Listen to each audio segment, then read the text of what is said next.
in frozen, cold, snowy Ottawa. Well, it's only rainy now, but any day now it's going to be a deep freeze. But yeah, I'm super excited to be here. We are going to talk about sponsorship proposals. And I will warn you now that this may be maybe a slightly scandalous webinar, or at the very least should present you with some ideas that you hadn't thought of that might answer the question, why the heck aren't people responding to my sponsorship packages? So let me introduce myself. That's me, about 30 pounds heavier than I am now, but frankly, I look pretty much exactly the same. I am a sponsorship expert, but I think that a sponsorship geek is probably a more appropriate term to describe what I do and who I am. I'm the president and CEO of a company called the Sponsorship Collective, where we do nothing but sponsorship valuations and sponsorship coaching with clients all day, every day. And a humongous chunk of the work we do is actually with charities and not-for-profits. So I tell you this because we are steeped in this space. We know it very well. I'm also the head coach inside the Sponsorship Academy, where we work with literally hundreds of folks to accomplish our mission, which is to help you guys, sponsorship seekers, develop best-in-class sponsorship programs. We think the very best place for sponsorship to be done, corporate fundraising to be done, is in-house, and so this webinar and all of the work we do and the content we provide on our website there as well is all focused on helping you folks do good work better. And we also work on both sides of the border, Canada, the US, although, as you know, I am Canadian and I make my home here. Okay, so our agenda is actually pretty simple. We're going to follow the sponsorship deck structure to guide us through the next 45 minutes or so. And then we're going to take some questions. So everything we discuss is going to sort of be understood in the context of a sponsorship deck or sponsorship proposal or sponsorship package. So I use those terms interchangeably.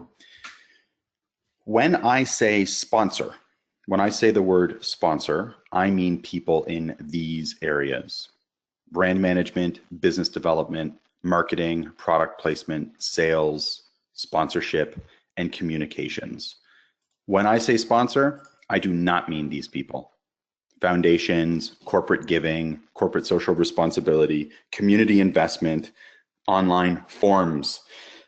So if you are going here for sponsorship dollars, you are missing out big time on the sponsorship world, which is literally over $1 billion a year in Canada, grew 13.5% last year alone, double digits every year since 2008, the Great Recession. Sponsorship does not happen here, it happens here. Brand management, business development, marketing, product placement, sales, obviously sponsorship folks, and communications. So as we're talking about the sponsorship package today, think about it in terms of these folks receiving it, not these folks. If you're going to do corporate philanthropy, fill your boots. Most of what we're going to talk about today will not actually apply to the corporate philanthropic side. This is all about the sponsorship space. So this is what sponsorship used to be. Marina, I told you I put arrows in my presentation today. Here's the first big blue arrow. Sponsorship used to be about a sponsor engaging you, the property, right? We call your events properties. We call you folks looking for sponsorship properties. It used to be about putting your logo on stuff, proud sponsor of, increasing awareness, hard to measure ROI, very competitive, and it ignores the value of your brand and audience. Well, this is what sponsorship is today. In fact, outside of the charitable sector, it's been like this for about 20 years. The charitable sector, I would say, is slow to adopt these trends. Sponsor engages you, the property, in order to connect with, get in front of, and engage your audience. It's all about your audience. It's all about improving their experience. All three parties must win. It goes way beyond simple logo placement and far less competitive. So with that in mind, we're going to dive into the sponsorship deck, which is without question the most misunderstood tool in sponsorship. When I ask folks, now we're a big group today, so I'm not going to ask you to answer these questions in the chat box because I think I will probably end up like killing the Charity Village team with a landslide of comments. But when I ask people what the purpose of the sponsorship package is, they tell me things like to make the sale, to list all of the options that we have available to a sponsor, to explain our cause and why people should support us. The real purpose of the sponsorship package is to outline your audience. If you have a 10-page sponsorship package, 9 pages should be about your audience. Define your opportunity.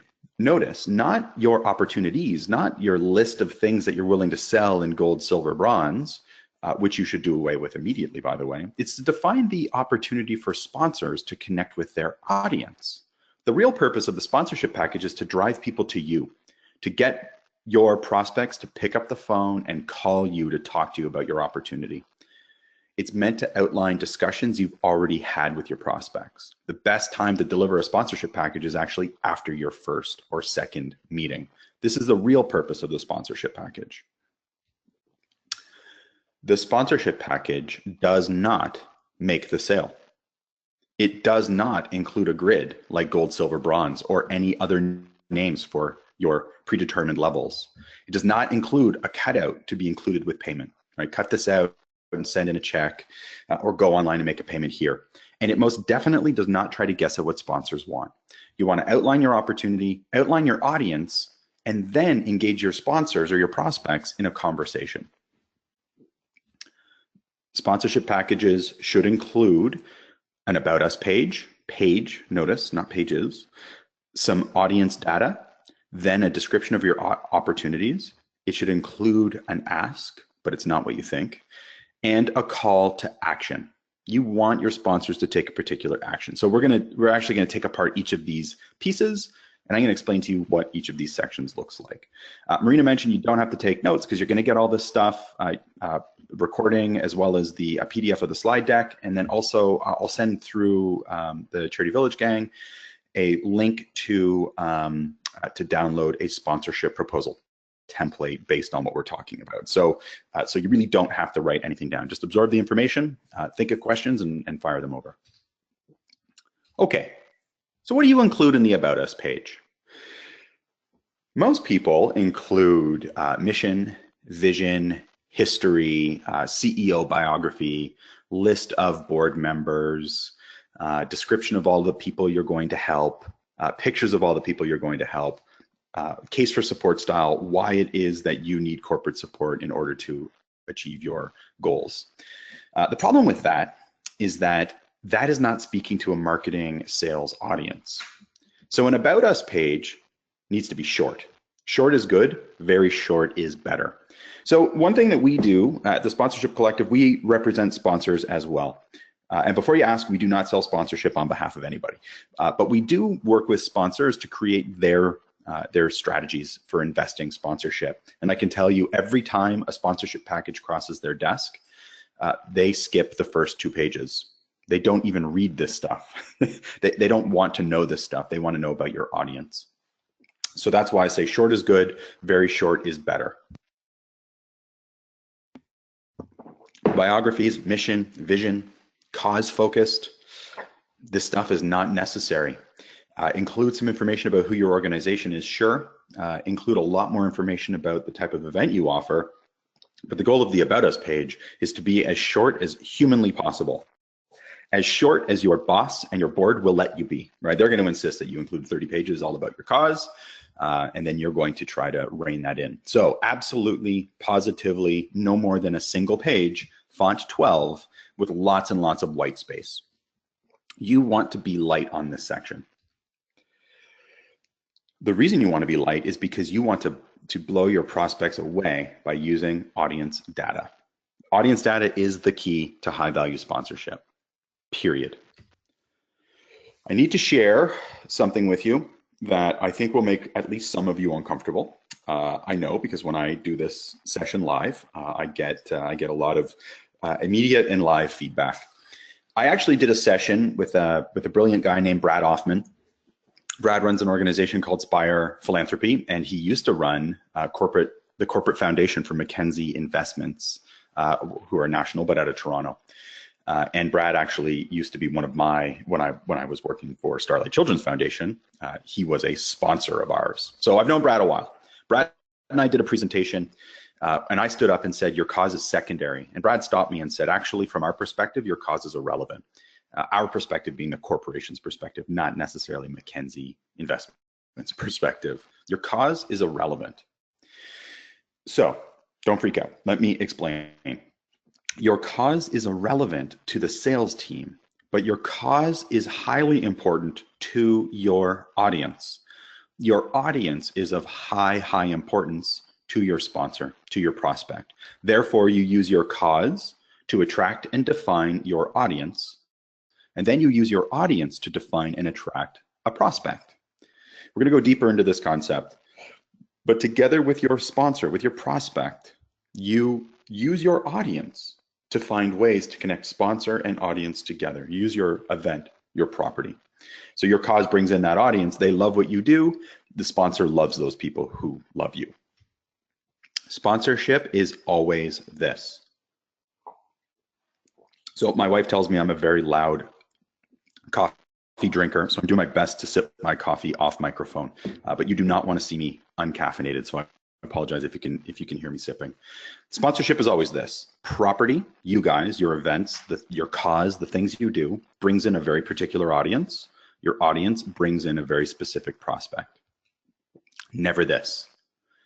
Hey, Lexus, we're going to grant 100 wishes this year. Are you interested? Lexus says, well, we have to sell 25 cars this month. Can you help us? And you say, well, no, we have to grant some wishes. Can you give us your money? There's a mismatch. Now, when we fill our sponsorship packages with all of the people we're helping and all of our cause stuff, this is what we're doing. We're approaching Lexus that has a very clear sales target, and we're trying to sell them our mission targets. It doesn't work. Always this, never this. Here's an example. Your sponsorship opportunity, your cause, your team, your event, your gala, it attracts 40-year-old high net worth moms who live in the suburbs, have 2 or more kids, prefer luxury cars. Then you reach out to Lexus or Beamer or Range Rover and ask them their goals. They want to sell cars, 25 a month. You can help connect them to their target audience by helping Lexus or Beamer invest in something that your audience cares about. When we do this, we miss that key element and we assume that our sponsors know we have their target audience. And when we do that, we look just like the 86,000 other charities reaching out to sponsors, and it does not help us stand out from the crowd. Always this. Remember, sponsorship is about marketing and sales. Marketing and sales requires a measurable action and a measurable goal. X people will take a particular action with the end goal of buying X number of products.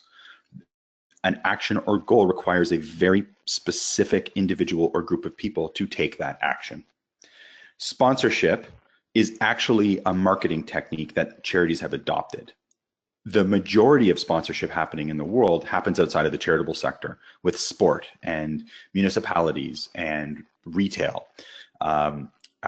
There are no causes involved in the overwhelming majority of sponsorship transactions. So when you're seeking sponsorship, you really have to be able to speak this language.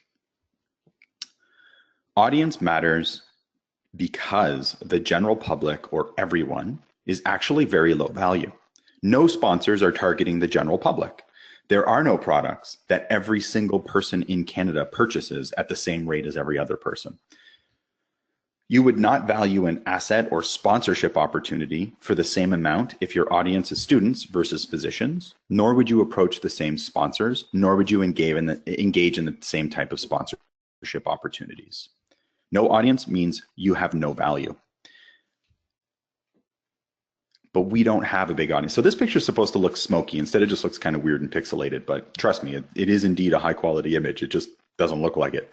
But we don't have a big audience is what I hear all the time from people. And that's okay. Because I'm going to butcher the Canadian English language for a second here, so bear with me. It's okay because the rich is in the niches. There's a saying out of the US, it rhymes. I know it's not pronounced niche, but Americans say niche. The rich is in the niche. The goal is for you to have the smallest identifiable audience segment that you can create and still be viable. The goal is not to have 100 million people attend your event. The goal is to have a very specific group of people who plan to make a very specific purchase within the next, say, 18 months, and a group of people that you have some sort of influence over, right? Who love what you do so much that they might change a purchase. You don't need a giant audience, you need the right audience. A much smarter person came along many, many years before I did, named Seth Godin, and he writes this: the solution is simple but counterintuitive. Stake out the smallest market you can imagine, the smallest market. This goes against everything you learned in capitalism school, but in fact, it's the simplest way to the matter. When you have your eyes firmly focused on the minimum viable audience, you will double down on all of the changes you seek to make. Your quality, your story, and your impact will all get better. Now, many of you may know that Seth Godin has created some of the marketing plans for some of the biggest companies on earth, and they are attacking their marketing strategy based on this concept. So you coming to, I was actually at a conference a couple weeks back, maybe a month ago, and Monique Giroux of CIBC works in their sponsorship, VP of cost sponsorship. She said to the crowd, "I don't need you for your media buy. We can afford newspaper ads. That's not what we're interested in the charitable sector for. We want you guys to help us deliver very specific experiences to a very specific group of our clientele. The smallest market you can imagine is where the money is. It's where the prospects are. That's what your sponsorship packages need to focus on." Now, this is an audience. 40-year-old high net worth moms who live in suburban Chicago or Toronto with 2 or more kids who play baseball.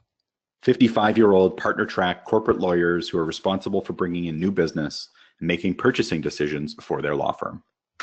University of Toronto grads, University of Vancouver grads who have an MBA, who in 5 years tend to work on the equivalent of Bay Street in Vancouver, making $200,000 a year, who buy houses in York Region and commute, I guess, 7 days daily, if they're going from York Region to Vancouver. So that's a bad example. But the idea is these folks went to university, they studied a very specific program, they end up working in very specific industries.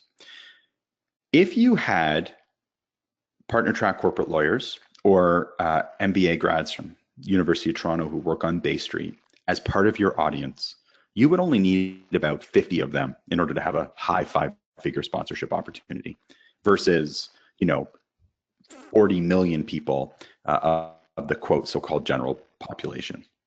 Newly minted tradespeople who are trying to buy a house, work in a particular trade, need professional insurance, plan to spend $5,000 on new tools. This is a starting point for your audience data and what you should be seeking. When you know your audience, you can do stuff like this. So we worked with a client to help them define their audience, and I'm going to tell you exactly what to do to define your audience today. It's really simple. This is not like a special thing that we do. It's doing a survey of your audience will give you all of the data you need to wow your sponsors. So now you know our top secret method. It's a $300 SurveyMonkey subscription. So we worked with a client. We did some audience data, which is code for we did a survey. We found that these folks in their database liked skiing, and they drove trucks. They drove like Chevy trucks. So we did a campaign with this organization, test drive a truck, get a free lift ticket, right? So people who love skiing go and who are planning on buying a truck anyway, go test drive a truck, get a free lift ticket. Every time they did it, the sponsor put their name in their database and tagged them as someone who participated in this campaign. We measured the outcomes, 23 sales directly from this event. 23, not 10,000, not 50 million. 23 times 30 grand equals $690,000 in sales. This sponsor does not care about everyone. They only wanted to connect with those 23 people who plan to buy a truck. This was a $100,000 sponsorship deal, 23 people. So I'm going to share with you a story that I personally worked on when I was selling sponsorship. We had an organization that taught students financial literacy, right? They taught kids how not to go into debt and how to use credit cards properly.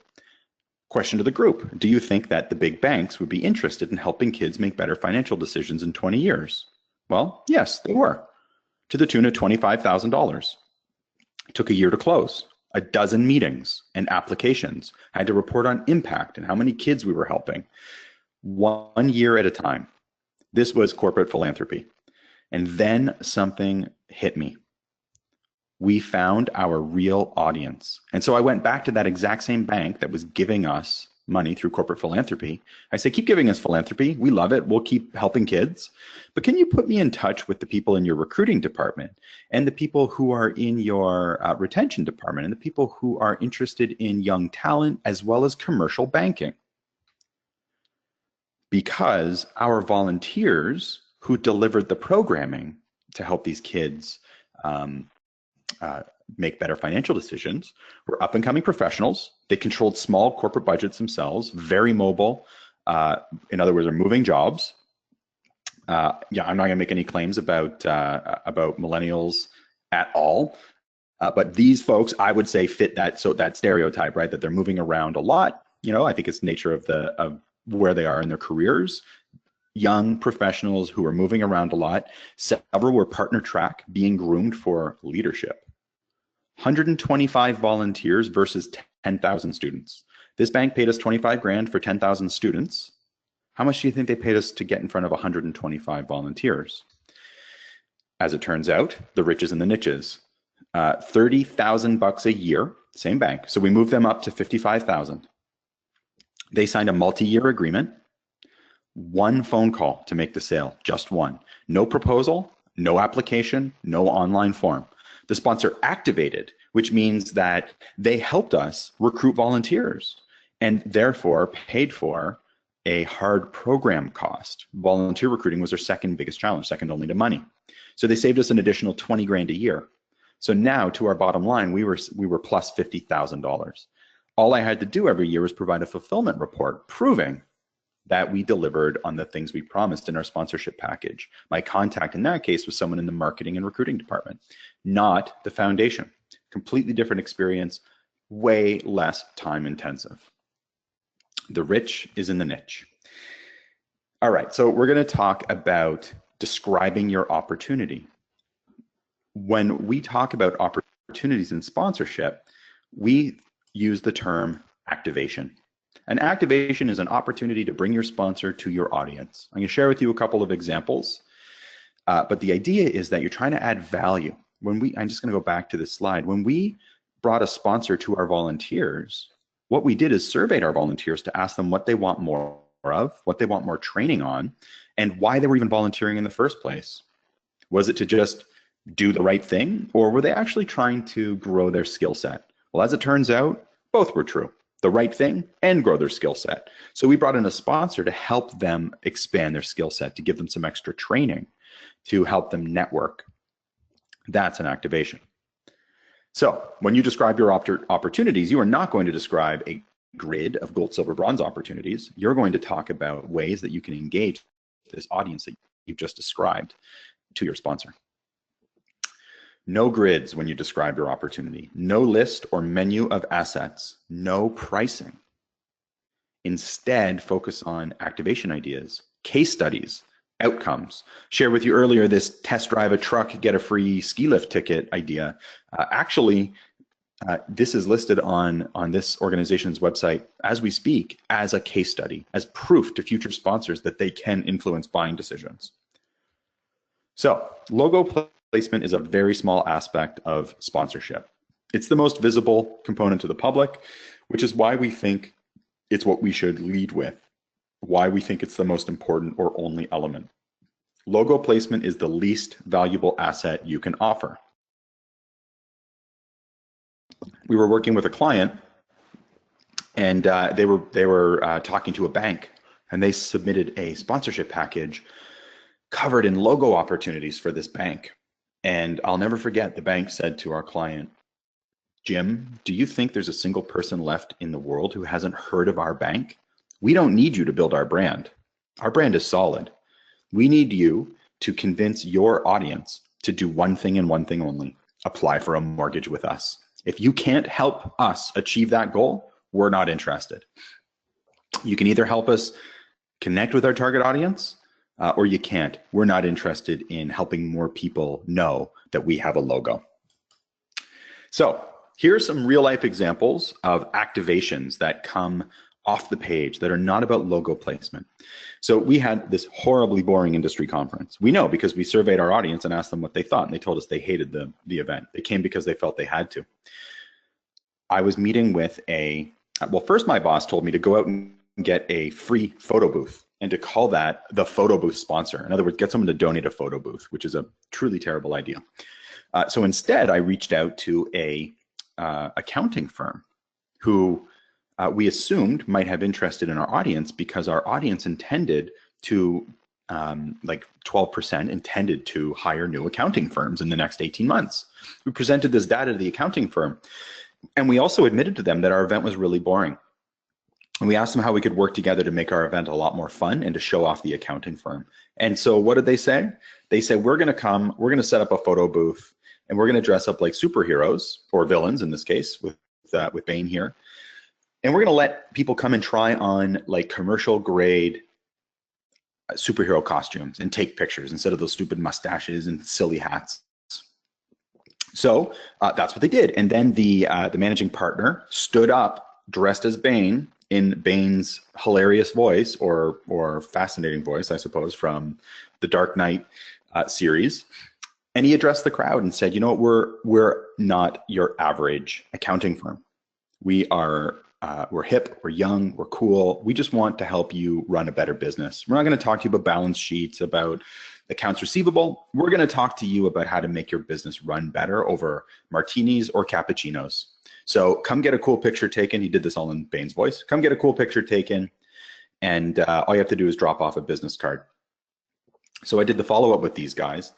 They paid $25,000 for this. I was going to get a photo booth for free and call them the sponsor and save $300. And said, we got 25 grand for this option. So I went and sat down with Bane after and asked how it went. And he told me that he had 12 follow-up meetings with people from that session and closed 3 new pieces of business as a result of this sponsorship. And we put logos nowhere. No one could even name the name of this accounting firm. That wasn't the point. When we asked the attendees for feedback after the event, they listed this as the best part of the gala. Audience wins, sponsor wins, we won because we got fair market value for our opportunity. I was working with a very small local healthcare charity. They came to us and said, we don't have anyone in our database. We're so small, you know, we got nothing. Companies give to us because we're a good cause. Unfortunately, that was not true. Companies gave for entirely different reasons, and we discovered why when we did a survey, the same survey that you could do tomorrow. And in fact, we've written a bunch of blog posts about how to do this. So this is not this is not me trying to convince you to have us do a survey for you. This is us trying to convince you that you should do a survey, and you should do it yourself. When we did the survey, we discovered 30% of their database were high net worth women, golfers with kids who regularly went to the spa, 96% of whom would change a purchase based on a company sponsoring this charity. They went from we're small with no audience and no money to building an activation with a high-end home builder for a contest for a day of golf and spas at the most exclusive clubs in the city. You do not need a big audience. You need a good audience. And if you can deliver even 50 high net worth moms who live in the suburbs who plan to buy a new house in the next 18 months, you're talking about a multi-million dollar pipeline. You don't need to be big, you just need to be good. If I asked you to raise your hand if you wanted money from CIBC or are willing to take money from CIBC, I guarantee everyone in the room will put up their hand. So while these aren't charity activations, this is where CIBC is going to get in front of high net worth, upper middle class families. Toronto Pearson Airport, traveling with your family, CIBC, we'll give you a free cart to help you, carry all of your luggage across the airport. Going for a ski, CIBC is going to make it easier for you to get your money on the slopes with a ski through ATM. So for everybody out there who claims they have, quote, families in their database, this is what CIBC is able to do on a for-profit ski hill and a for-profit airport. If what you're offering CIBC are just a couple of logo placements or a speaking opportunity or gala, you're missing out. And this is the kind of stuff that CIBC is up to. And that's why it's important in your packages to be describing some of the ways that you've worked with past sponsors and some of the things that your audience wants. Why were these activations a success? Because first and foremost, they were based on audience experience and feedback. Logo placement was a very small part of the package. They were very low cost, which is paid for by sponsors anyway, but sold for a premium sponsorship fee. Left a lasting positive impression on attendees and sponsors. In every case, feedback was outstanding. Easy for sponsors to see the value, easy for you, the property, to report on impact and ROI, right? How many high net worth moms did you bring to the high-end home builder? How many cars were sold as a direct result of your test drive activation? And all three parties win. If you are creating a sponsorship opportunity where not all three parties win, you should not move forward with that opportunity. Audience, sponsor, and you must always feel like you're getting more value than you're paying for. Okay, so we've covered audience data, we've covered activations. I'm willing to bet that the sponsorship package ideas that I presented to you now probably do not resemble your current sponsorship packages. You do not want to be focusing on your sponsorship package saying things like, we have 50,000 people coming to our event and they just really like us. You want to get super deep into who they are, like 25 or more data points about your audience. Marina, don't let me forget, I'll send the blog post around as well on how to collect and use audience data for your sponsorship sales. So the ask, it's not what you think. Why? Because the ask is actually done in person. And by in person, I mean on the phone as well. Maybe by email, maybe, but phone or like face-to-face or Skype, I suppose, is the way to do it. The ask is done in person, captured in your sponsorship deck or agreement after you've made a verbal pitch. So in other words, you are not expecting or even wanting your sponsor to flip to the last page and say, here's $50,000. You have to have a conversation with them. Always custom, never based on predetermined levels. Your ask is always custom. And it, of course, requires you to know your value. That is a conversation for not just another webinar, but another probably dozen webinars. You have to know your value. And I'll also send around a blog post about how to do valuations. That's it, right? That's the ask. The ask is a very, very simple process. It is not about guessing at the right stuff. It's not about having, the right cutout that lets people fill it out and send it over to you. It's not about asking them to help you achieve your charitable mission or advance your cause. It is about helping them connect to their target market in a way that drives their sales or marketing goals. So what the heck is a call to action? I did a session like this not long ago, and I said to folks, what do you put in your call to action page? And most of the comments were, well, what the heck is a call to action page? And so what I realized is that many of us in this space, we assume that our prospects know what we want from them. We assume that when we send a sponsor something, they'll read it and the cause and the importance of the cause will be self-evident. And the fact that you want money will be self-evident. That is not the case. You have to have a very clear call to action in your sponsorship deck. This is how you do it. Your call to action page is short and sweet. You want to tell them outright, Every single thing we do is custom. Tell them, we want to hear more about your sales and your marketing goals. We want to learn more about your audience.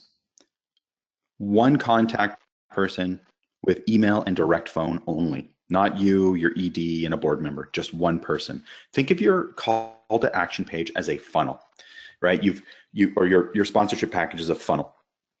You open by telling them about your event and your opportunity, and then you get deeper into your audience data, right? You show them that you probably have their target customer, or that you don't have their target customer, and they move on. Then as the funnel narrows, you show them some of the interesting ways that you can help them connect with their target market. You show them some of the outcomes that you can offer, like naming rights, like speaking opportunities, like sampling. Then where you leave them at the kind of the base of your funnel is, we love the audience. Those sound like really interesting ways to work together. How do I purchase this? Oh, the only thing I can do is contact this one person by email or phone. I can't email them and ask them for a price because we haven't actually had a conversation yet. The goal is to get your prospect on the phone with you, or to get your prospect to meet you in person and tell you what they're looking for, so that you can ask probing questions and get to know who their target audience is. So, I was saying to Marina that either we're going to have an absolute barrage of questions throughout, and I'm pleased that we decided to hold questions until the end, unless there aren't any. But this is always like the nightmare of a presenter, is that you get to the end and there's no questions whatsoever. So I wanted to leave lots of time for questions. Before we dive into questions, it's important that I leave you with the most important piece of the puzzle. The sponsorship proposal does not make the sale, you do. Before you ask and say, but my board, my boss, my whomever makes me create sponsorship packages. They told me that I have to do it. Chris, what do I do? My answer to you is, create the sponsorship package. Do not get fired. Make the sponsorship package. Then I want you to do something very special with that sponsorship package. I want you to open the top drawer in your desk. I want you to place the sponsorship package inside of it, close it, and lock the drawer. Go out, talk to your sponsors, talk to your prospects, get to know them and their needs. The proposal does not make the sale, you do. And your proposal must drive people back to you, the best sales tool your organization has.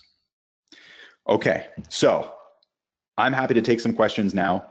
Marina, I spoke way faster than I expected to, so we have lots of time for questions. Well, that's great, because we have lots of questions coming in. So thank God. I don't think there's going to be any nightmare for the presenter today, Chris. Yes. Okay, let's dive right in. So first up, a lot of what you were talking about today, Chris, was sponsorship for events. Would there ever be a sponsorship for an organization as a whole? Yeah, that's actually, I'm glad you asked that question. Sponsorship is actually not really event-based, nor does it need to be. When we looked at the high net worth golfers activation, that was not event-based. Those were just donors within the database. The CIBC activations, also not event-based. Naming rights, those are not really event-based sponsorship. So the answer is yes, absolutely, sponsorship for an organization as a whole, without question, not only possible, but common. Here's the challenge though. All of these principles hold true whether it's an event, whether your sponsorship property is an event or an organization or a program. When I shared with you the teaching young people, like the financial literacy folks, none of that was event-based. So actually in this case, I would say, most of the activations I shared, they were not connected to an event or any events. But the challenge is, you still need to identify your audience, right? So when I say audience, I mean like your participants, your donors, your people who subscribe to your newsletter, your audience in the broadest sense of that term. So you need to be able to identify who they are, why they care about your organization, and then what you can add to them, what you can offer them to make them happier, to add more value to their lives. If you can't do any of those things through sponsorship of your organization proper, then you don't have a sponsorship opportunity, right? It's all about audience and all about connecting sponsor to audience. And actually, the test drive a truck campaign was also not event-based. That was done over the course of a winter ski season, where this organization was driving, pardon the pun, was driving people to go to the website of this local car company, sign up to do a test drive at any point in order to get a free lift ticket. So you know, I ultimately it all boils down to audience and whether or not you can add value. If your idea of sponsorship of your event is company gives you money and you achieve your mission, then you will not have a sponsorship opportunity. You have a corporate philanthropy opportunity, but that is not the best place to find yourself in the current market, focusing on philanthropy. Great. Okay, and now we've had many questions, as you can imagine, about how to get started with outlining your audience as well as surveys. Yeah. So perhaps you could just give a brief little summary of that again. For sure. So we have a highly complex strategy for surveying our audience, and it goes like this. We purchased a pro SurveyMonkey account for $350 a year. Whenever we're doing this for our clients, or with our clients, we encourage our clients to do the surveying themselves, but we write the survey.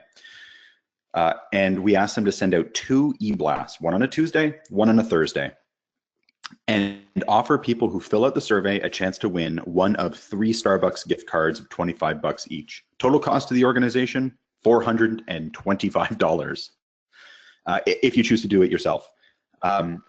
So we use a pro SurveyMonkey account, 2 e-blasts usually to the entire database. And we ask questions that range from, you know, how old are you, to, you know, which of our programs, events, experiences have you engaged in? When we're working with charities, we always say, like, which programs do you use? Sometimes that's appropriate, you know, maybe not at like a food bank, but if people are at a hospital, you know, you want to know, like, are they part of the, I don't know, are they going in for surgery or long-term care treatment, et cetera? So we ask those kind of questions. And then we ask them questions like, what purchases do you plan to make in the next couple of months? And if a company were to support this charity or this organization, are you, yes or no, are you likely to change a purchasing decision? We ask about who they bank with, and we basically ask them to tick off, you know, a series of brands that they purchase regularly and that they plan to purchase in the future. And in the emails that we send to people, send to the database, we're just honest with them, with our database, and say, we want to use this to connect with sponsors, but we only want to work with sponsors that are in line with your values. So help us understand a little more about you. And then we also ask questions about, like, which sponsors do you think are appropriate? You know, because some audiences, they don't want, I don't know, pharma, and some audiences really want pharma. You need to know that before you reach out, I think. And it's useful to sponsors. And then we ask questions like, at our last event, or, you know, kind of your day-to-day life, what things drive you crazy or bother you? What things do you love? What could we have more of at our event? You know, what dominates most of your day at work? Like, we just ask questions about their experience. And, you know, that's how we found that we had these wealthy women who golfed and went to the spa. Like, that's kind of a weird combination, or at least I thought it was a weird combination. And 30% of their database being these female golfers, that seemed high. We never would have known if we hadn't asked. So we actually have written a couple blog posts about this, about the survey, building a survey, how to use it in sponsorship. And full disclosure, like, we offer this service, but it's not what we do. Like, we're a valuation firm. Our main goal is to help people understand what their stuff is worth. But what we found is that people just didn't have any audience data, which is critical to doing your valuations and finding new sponsors. So we basically found ourselves, like, dragged kicking and screaming into the audience data world. And this is why we're just happy to give away all of the information, because if everyone just knew who their audience was, it would actually make our jobs a whole lot easier. So we're sort of highly motivated to give away this information. You actually can't like hire us just to do your audience stuff. We don't do that. If you get in touch and say, how do I do audience data? I'm going to send you the free stuff. So we'll just cut out the middleman, and I'll give it to Marina, and she'll send it out to everyone. That's awesome. And I've put a link to Chris's blog in the chat box as well. So do hop over and check that out, because there's tons and tons of fabulous information there. Okay, moving on. What about sponsorship of free events or non-gated events? Does that change at all? No. So what's interesting? I was actually having a conversation with a U.S. client who will remain nameless, but they provide online event registration tools. and we were having this conversation about doing a piece of work together, and he said, it just occurred to him that the event model has changed radically in the last 5 years. He said, if he were to get back into the event space, he probably would never charge anyone to attend an event again, because the money's in sponsorship. It's not really, it doesn't actually matter how much you charge people, unless you're trying to make an exclusive event and make it so that only a very specific group of people can afford to come. That's different. But the realization was, it's actually more about the number of people, the type of people, and how well you know those people. So if like an open gated or an unticketed event is code for, we just let people walk in and we don't track who's coming and going, that's not good. That's going to cost you sponsorship. Because basically what you're saying is, we don't know who our audience is, other than they probably like these kind of events, like street festivals and stuff. You definitely want to get some data about who's coming. So you're going to want to capture email addresses in some way. You're going to want to get people to follow you on social media, because when they do that, Twitter, LinkedIn, and Facebook actually give you audience data under their ad sections in your profile. So anyway, if you're not charging people to come to your event, that's a non-issue. I ran an event where we closed a major sponsor for the first time in the event's history. And I had made some lofty promises about how many people would be attending. And about, 4 weeks out from the event, we were nowhere near our benchmarks. And so we started contacting like associations and groups and membership orgs, and just literally giving them hundreds of free tickets just to get people to come to our event, because the money was in sponsorship. So, outside of the advantage of when people buy something, you can capture information. Whether you charge them or not is irrelevant. Great. We've got a really interesting question here from Naomi. I'm going to just read it out to you, Chris. We always aim to honor our donors' privacy and anonymity. Sharing the details of our audience with a corporate entity feels counter to our organization's values. How would you navigate this? Yeah, so if it's counter to your organization's values, then don't do it. But if your organization's values are based on an assumption that your donors do not want to provide you information, then I would check that assumption before making a very costly error. So if it is true that your donors who have given you money purely because they believe in your mission are not comfortable disclosing to you the type of car they plan to buy in the next 18 months, and would feel betrayed by you if you were to seek sponsorship with that information, then your donors are telling you to guess at those things and go seek sponsorship, right? Your donors are saying, yes, we'll give you our money, but we don't want you to go get sponsorship. If that's true, then actually you should not be seeking sponsorship. Because if you go, so let's say you have a database who all react negatively to being surveyed. In other words, you survey your database and they're like, this is crazy. How dare you ask us our opinion about the sponsors we're interested in? And I haven't seen it, but it's possible. Imagine how much worse they would react if you reached out to a sponsor that they hated, or that sort of was at odds with their ethics. And then you try to activate that sponsorship by sending an email out to your database about this sponsorship agreement. The same database who would be frustrated with you just asking their opinion, you're going to have backlash. So if it's true that your database has said or believes that we don't want to, like, we don't want to give you this information, so be it. You should not be doing sponsorship. If you're making that assumption and you believe it to be true, then you're doing yourself a disservice unless you can test whether or not it's true. And so when we survey, we're always honest with people and tell them why we're surveying. And we've surveyed a few million Canadians and close to 1 million Americans and a handful of Australians. And I think we've had, I want to say 18 complaints total from like literally 3 million surveys that have gone out the door. Some very, very conservative organizations have surveyed. So if you're making that assumption on behalf of your database, then you should actually test that assumption by surveying a subset of your database to see how they react, right? Pick 500 people at random and send them a survey and see how many people react negatively. If your concern is about sharing their data, well, disclose it to them and obviously check with your legal counsel to make sure that it's okay to do so.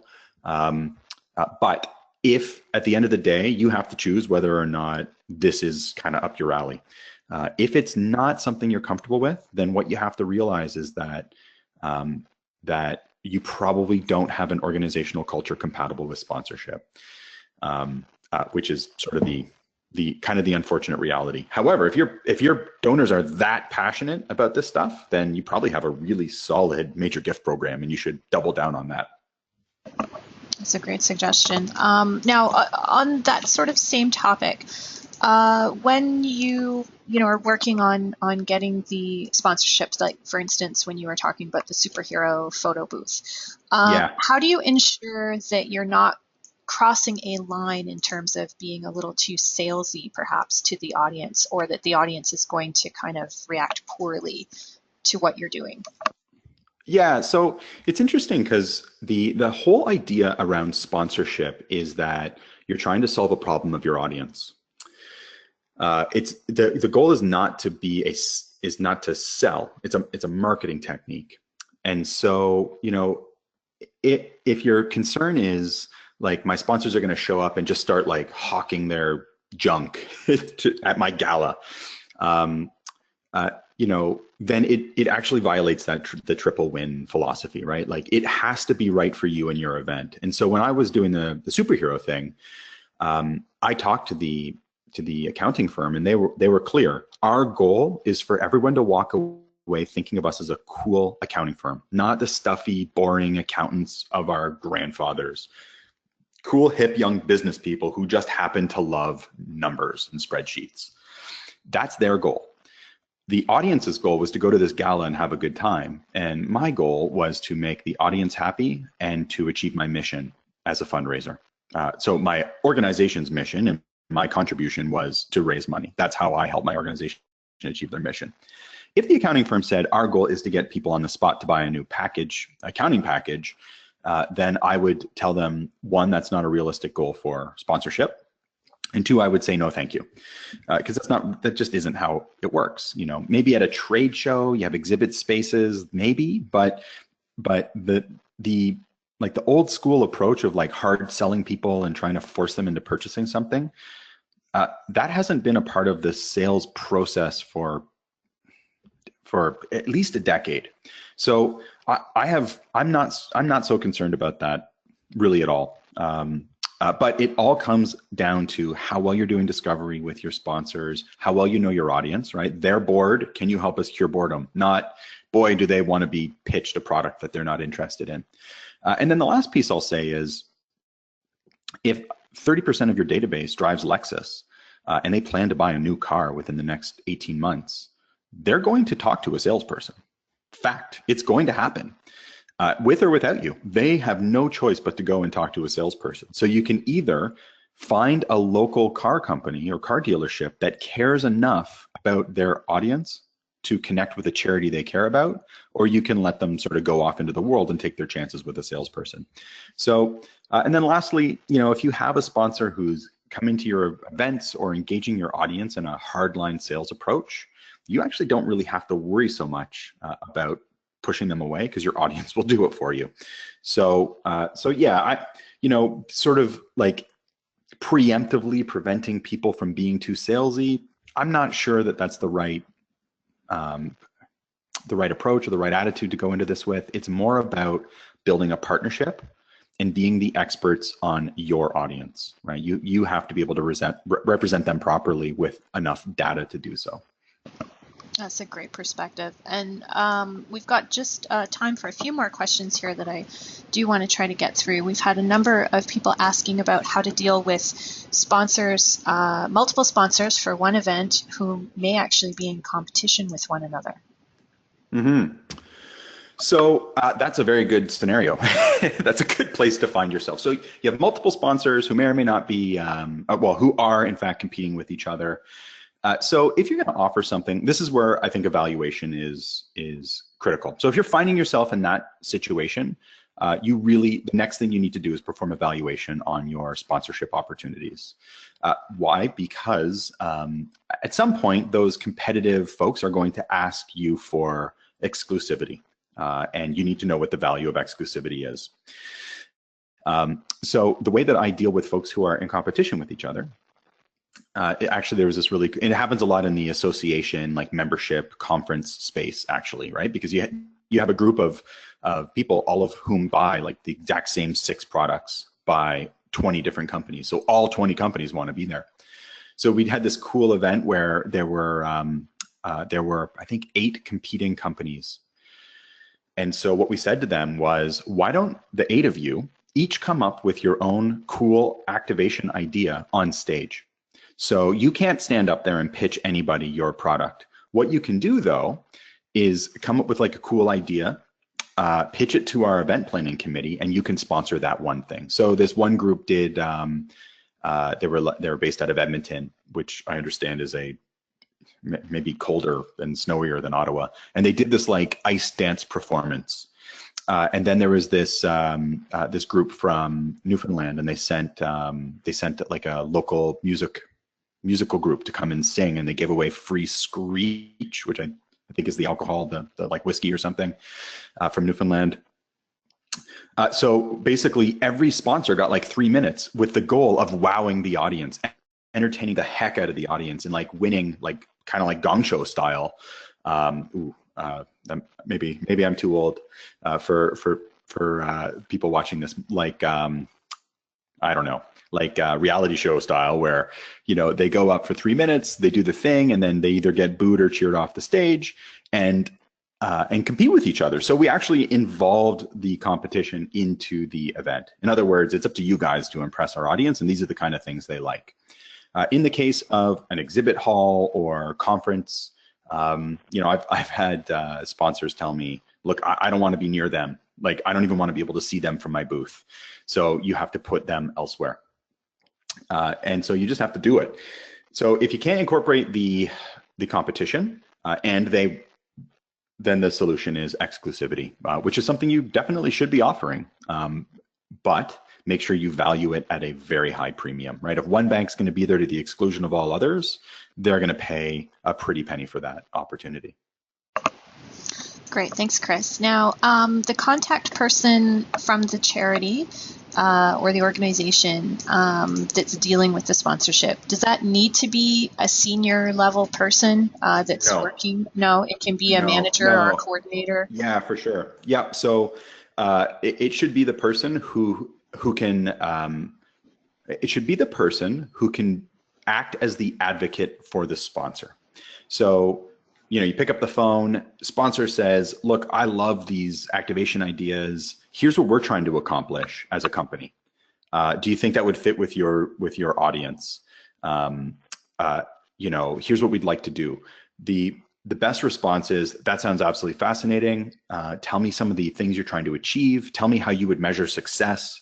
Tell me how you've done this before. Did it work? Like, what went wrong? What went right? And then I'm going to take this internally to the team, and let me see if I can make this happen for you. So actually either not being a decision maker or being okay about not admitting you're a decision maker is to your advantage, because it lets you get information, extract information from the sponsor under the guise, guise is the wrong word, because in this case it's true, under the promise that you're going to advocate internally to try to make it happen for them. So don't think of yourself as gatekeeper, think of yourself as your sponsor's advocate internally. So it definitely does not have to be a decision maker. If you are the decision maker, it can be a challenge because the sponsor is going to say to you right on the spot, I want these things and I want to pay this much. Can we do it? Yes or no? Instead of giving you a chance to go back and do your valuation and send them some like 2 or 3 options at different price points. Wonderful. And our last question, lots and lots of folks have been asking about the very first sponsorship package. They've never done sponsorship before, or they don't have very good data from past wins with sponsors. Yeah. How do they get started? So I didn't clear with them that I could do this, but it's available publicly, so I'm going to offer it. Someone who did a really, really stellar job. They've never been a client of ours. I'm just an admirer, and I really like what they've done. Is the Toronto Fringe Festival. I think it's Cody who is their director of development. They're not a big group. They are. I get the impression they recently changed how they do sponsorship. So just Google them, Toronto Fringe Festival, have a look at their sponsorship package. The way they've laid that out is a perfect example of the process that I'm recommending. So don't steal it, but look at the approach that they're taking. They spend 1 page or less talking about kind of what they do, 2 pages talking about their audience, and then a page talking about like, here are some of the cool things you can do. Give me a call and let's talk about it. That's it. It's like 3 or 4 pages. There's not a ton to it. Compare that to the Toronto International Film Festival, which uses the exact same structure, but is like 30 pages long. And it's outstanding. They go deep into audience data. But don't mistake what I'm saying here, or rather, I don't want to leave you with the impression that either you're going to make this like juggernaut sponsorship package that talks about your audience, or you're toast. What I presented here is the goal, right? You have to give yourself permission to learn and grow and gather this information as you go. So do what you can now.